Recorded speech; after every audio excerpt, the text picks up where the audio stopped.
We're currently in the world at about 50% of the global population is urbanised, and we're heading to a situation within the next 15 years or so where 2/3 of the world's population will be urbanised. So cities are really huge magnets to people, and I think we can forget about saying we have to stop the growth of cities. We have to manage that growth, and we have to direct that population growth into the kind of forms that can be better serviced more sustainably, with less use of resources, with less use of cars. And that in turn means that you actually have to focus much more on the public realm of cities, not just the private realm.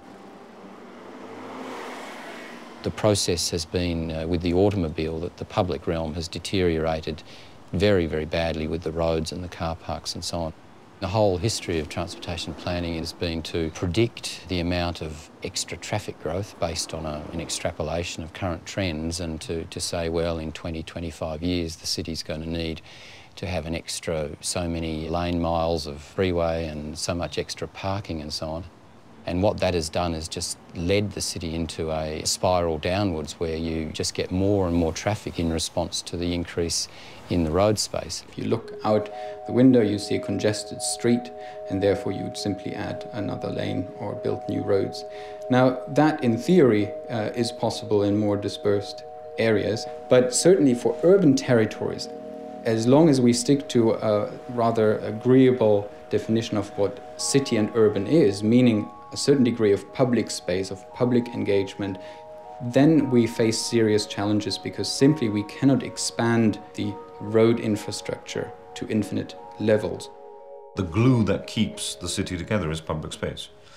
And you have a decision as a politician or as a designer as to what that public space is like. Either it becomes a sort of dignified experience that you walk out of your front door and you sort of look out and you feel this is wonderful to be part of society and stroll down the street, or you feel that public space is taken over by other things.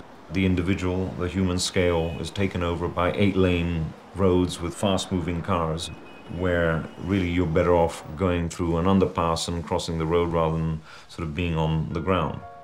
Streets have traditionally been not for the movement of vehicles only. They have been social space. They've been places where people congregate, talk to one another, places where children play in the streets. I mean, the idea of children playing in the streets was with us only 40, 50 years ago. And somewhere along the line, we changed all that.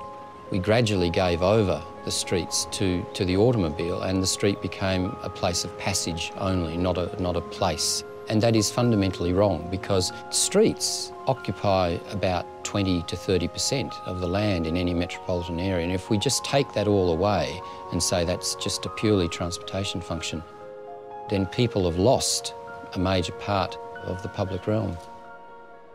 Public space is not just therefore only an aesthetic dimension of great importance to the city. It's also, from the social and economic point of view, essential. I mean, ultimately, public space is where transactions, interfaces between people happen. People congregate in cities to have community, to have this casual kind of interaction and support that help to make people thrive. That is what cities should be providing for people, quality of life outside the door. It's a focus on the public environments of cities. That is what is most lacking in urban development today, and that which most sets apart those cities who do decide to actually do it.